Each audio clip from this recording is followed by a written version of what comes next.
How about that? Good. All right. Well, hi there, folks. Welcome to the first of two social media surgery Q&A sessions. We'll have another one tomorrow on Friday, starting at 8 a.m. Pacific time.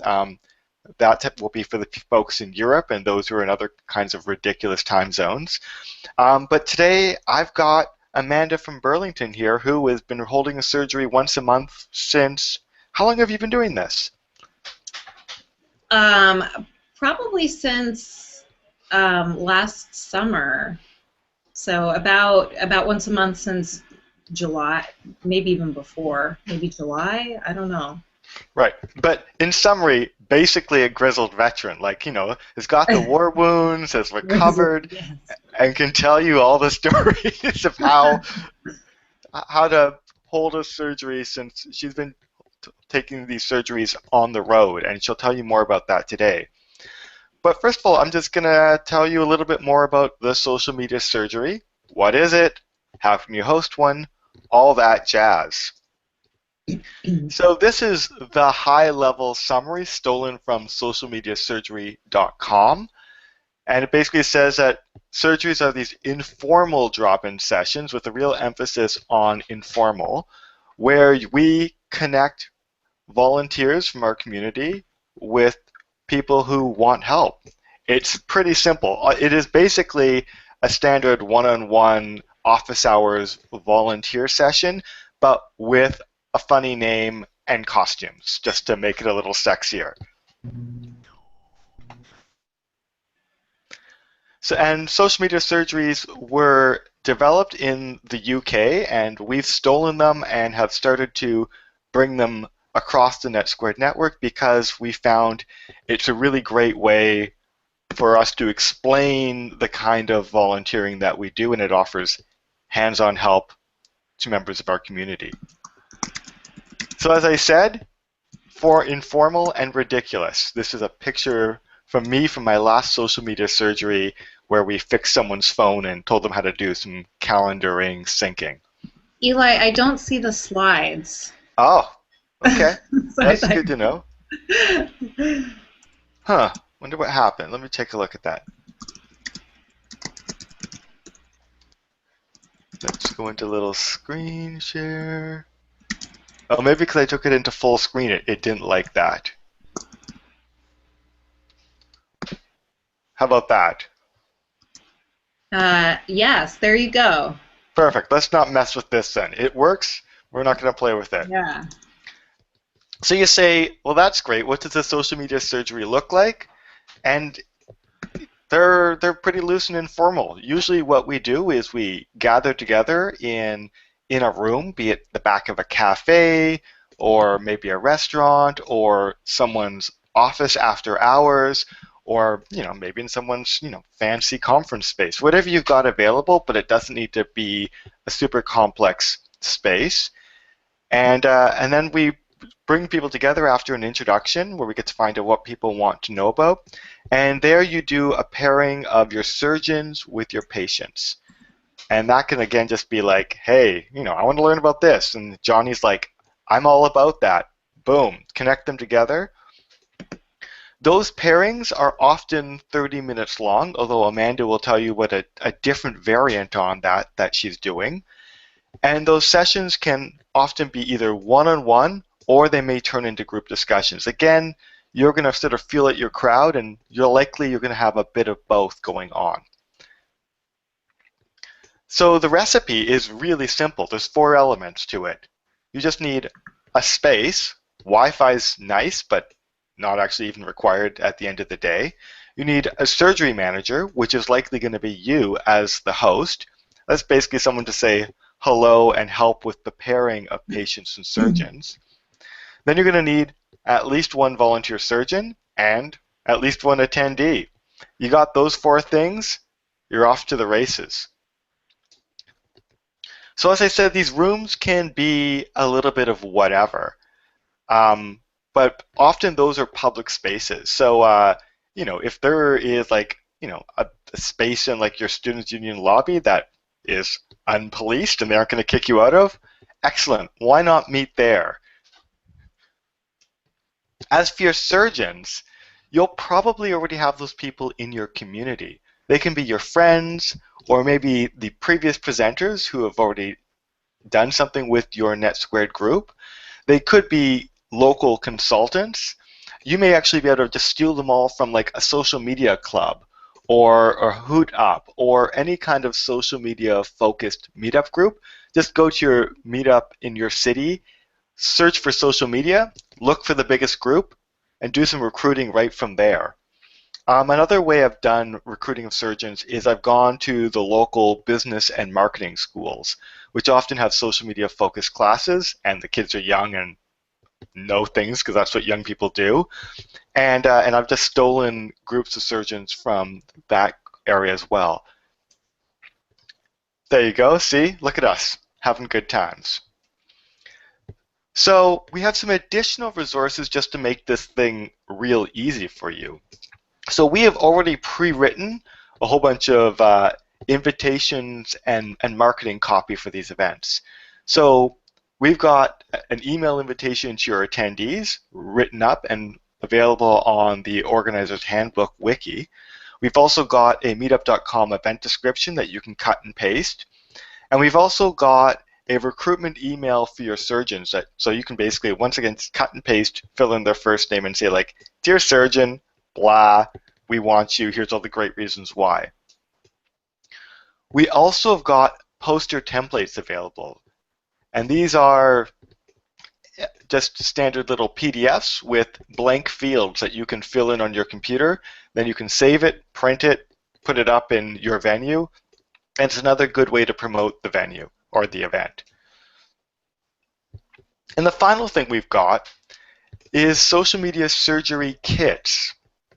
And these are dress-up kits with scrubs and stethoscopes and maybe some Band-Aids and maybe some stickers and a couple other ridiculous things for your surgeons so they are easily identifiable. This is not required, but if you want to go ridiculous, give me a shout and I'll hook you up with a kit. Give me at least 3 weeks for delivery though, because the mail system is not as fast as we would like. And if you're super hardcore, like Amanda here, you can go a little bit further. So you can set up RSVPs and surveys beforehand. So you can actually find out what the people showing up want to learn about, and so you can do pre-matching of your surgeons and your patients before the event. Again, we've got some forms available on the wiki that you can just duplicate, and off you go. If you also feel hardcore, you can use the socialmediasurgery.com website where you can actually record your interactions and say like, you know, patient A and surgeon A talked about this topic, and that is a really interesting tool to use, especially if you want to report to like a sponsor or a funder about what actually happened at your event. So it gives you great tools there.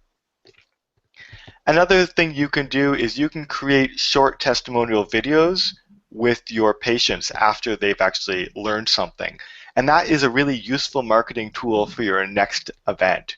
So what I usually do is I just like line something up against the wall with my cell phone and say, repeat after me, "Hi, my name is your first name, I'm with organization name, and today at the social media surgery I learned blah."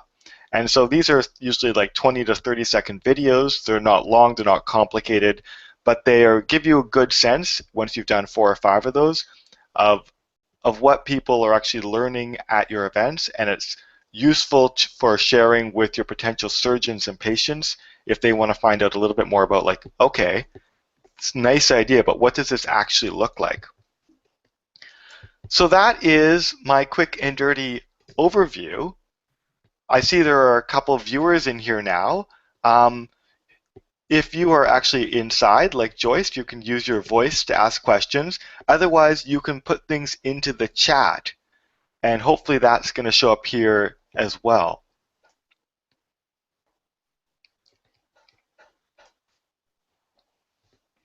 So that's all I got from me. Amanda, I would love to hear a little bit more about how you got into social media surgeries and and why you're still doing it, since you've been doing it monthly for several months now. Mm-hmm. Sure. I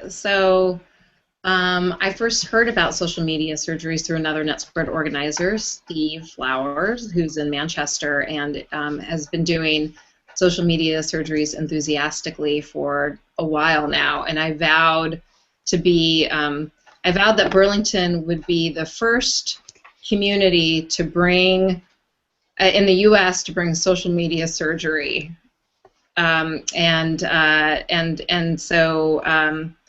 so basically started organizing them on a yearly basis as part of a social media day, which happens at the end of every June or something like that here in Burlington. But then I connected with a local organization, a Vermont-based organization called the Vermont Digital Economy Project, and their mission is to part of their mission is to help build the capacity of the nonprofit sector throughout Vermont, so not just in Burlington, but across the state, in using digital tools and tools like social media and helping them with their websites and digital strategy in general. And because Burlington is such an anomaly in Vermont in terms of its urbanism and density of the tech sector, I felt strongly that one of the things that NetSquared could do would be to partner with the Digital Economy Project to bring this model of social media surgeries to rural parts of Vermont, because nonprofits are such a huge part of the economy here, and there are more nonprofits than any other business in Vermont. And there's and there's a huge more nonprofits and more nonprofits per capita than any other place in the country or something. So so there's just a huge need, and so they love the idea, and so there have basically been two challenges, and one challenge has been recruiting the patients, and the other challenge has been recruiting the surgeons. Which is actually the first question I've got here from Michelle. She's very curious about the surgeon recruitment. Yes, so the surgeon recruitment in Burlington is pretty easy because it's, as you suggested, Eli, reaching out to attendees of NetSquared events. Burlington is a really small, really tight-knit tech sector. Everybody follows everybody else on Twitter. Everybody knows everybody. So you basically just start asking your networks, and word gets disseminated. And it's no problem at all to get surgeons in Burlington. But a lot of these surgeries are an hour and a half or more away, 2 hours, 3 hours away, through dark, windy roads in the wintertime. And so we've needed to get more creative about how we recruit surgeons in these smaller rural towns. And it usually ends up being a combination of schlepping a couple of good-natured volunteers from Burlington to these other locations, which people are generally happy to do. You know, they kind of like the adventure, they like the camaraderie. The tech sector here is very generous and, you know, interested in giving back. And then also recruiting appropriate surgeons in the communities where we're having surgeries, and that's been a matter of kind of beating the bush on Twitter, finding the few social media experts in these towns, or putting the call out through the Vermont Digital Economy newsletter, through another local tech newsletter, and through word of mouth. Right. So, and from my side, some of the ways I've been finding to recruit surgeons are exactly the same as Amanda, but one of the newer approaches I've been taking is approaching companies and having that group supply all 4 or 5 of the surgeons I need for that particular event. So, for example, my next event is going to be hosted at the Hootsuite headquarters, and they will also provide all of the surgeons. They really like that because now they get to bring more of their brand and identity into the event, so it's really good for them. And it also has worked out really well because now I just have a single contact to work with for all my surgeons, as opposed to having to like manage a whole bunch of other people. And so that's one of the other ways to come at it. Again, it's a little bit lazier, but I think it helps meet some of the needs of your surgeons as well, especially if you're talking to companies. We had another question here actually from Joyce in Toronto, and she's asking, do you literally match each patient to the right surgeon, or do you let those patients pick who they want to work with? The way that we're doing it in Vermont is we send out surveys ahead of time to all the nonprofits who've registered, and we've started requiring registrations because we want to make sure that there's a good ratio, and we can talk about ratio. It sounds like, Eli, you may have different ratio expectations than we do, but we want to make sure that we get enough surgeons for the patients. And so we send out a survey ahead of time to all the nonprofits who have registered that ask them what they're interested in working on in the surgery, kind of where their expertise level is, if there are certain platforms that they're interested in learning more about.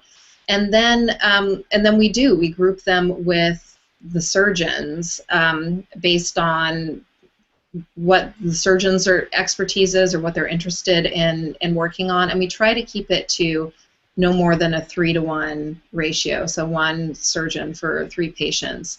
And it's just more efficient that way, and because the surgeons and patients tend not to know each other anyway, it's kind of, it would be a random shot in the dark for people to self-organize, and people tend to be happy with that, Nice. So I'll talk about my experience in Vancouver. My ratio of surgeon to patient has usually been about 1 to 4, but I have had no luck at all with the pre-event survey. I get like 1 or maybe 2 responses. Like, it's totally not worked for me. So instead what I've done is I basically bring all my surgeons up at the beginning, and they do a very quick introduction, and then they talk about the 2 specialty areas they've got, like the 2 focus areas. So, all of them are able to meet people's needs across pretty much any need they may have. But I say, like, but I'm especially good at like analytics, or I'm especially good at like, marketing strategy. So then what I do is I just basically create a piece of paper for each one of my surgeons. And then I use that as a sign-up sheet. So I'm like, okay, great. Who wants to learn about this? Boom, boom, boom, boom, boom. So the first round, I'm usually allowing people to kind of select their patient or their surgeon, just so I can buy myself time. But then what I do is I go around through the rest of the group who have not yet been matched, and I start saying, like, what do you want to learn about? Like, and then I assign them to a surgeon. And that's because I'm doing a hybrid mode. So I'm doing, half of my group is in one-on-one appointments with a surgeon, and those usually last about half an hour. But I'm also hosting group tables. So that's why I'm less worried about my ratio of surgeon to patient, because what I'll do is I'll basically just find my surgeons and say, like, for the next half hour, why don't you talk about one of your specialty areas?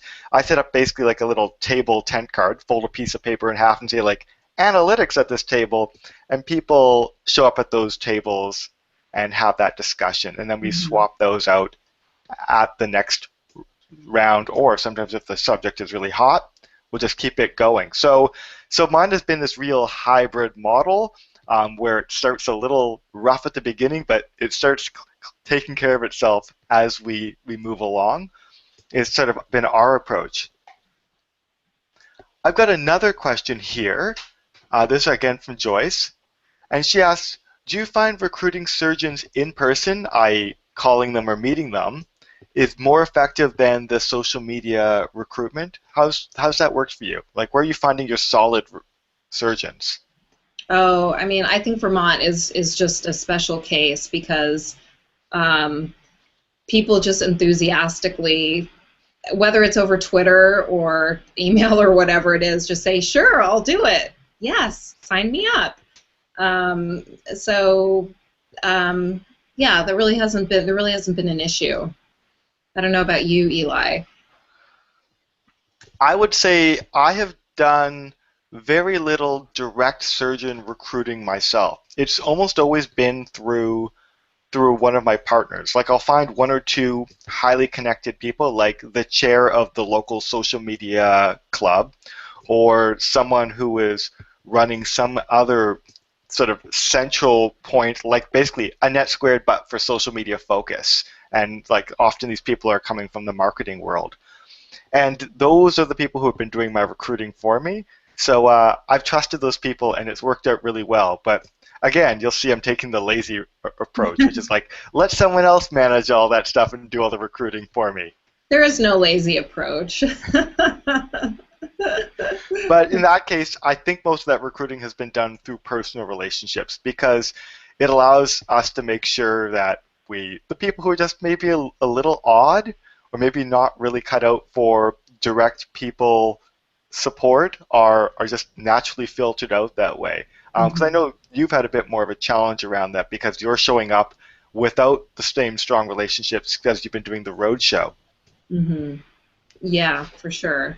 Yeah, and you just have to kind of just be flexible and work with what you got. Awesome. Are there other questions from the audience? I'd love to know. So we've got another. So Bridget, you've done a social media surgery as well, haven't you?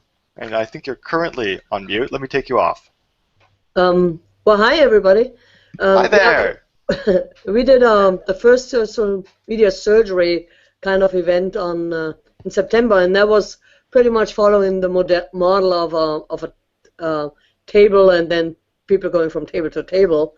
What we ended up with three tables. One was Twitter, Facebook, and Google Plus, and then had divided up the whole group in three groups, and then the surgeon, so to speak, would do more show and tell, and then the questions came from there.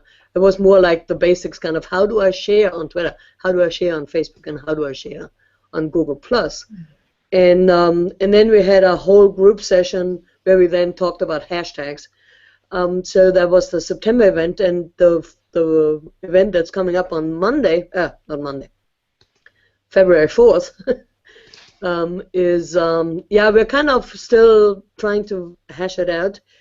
First, we're kind of looking at who is actually available as a surgeon. And then also, we had last month, we had a whole round the table. Everybody kind of said something like, for the question, what are the three biggest topics, technology topics for 2014 for you?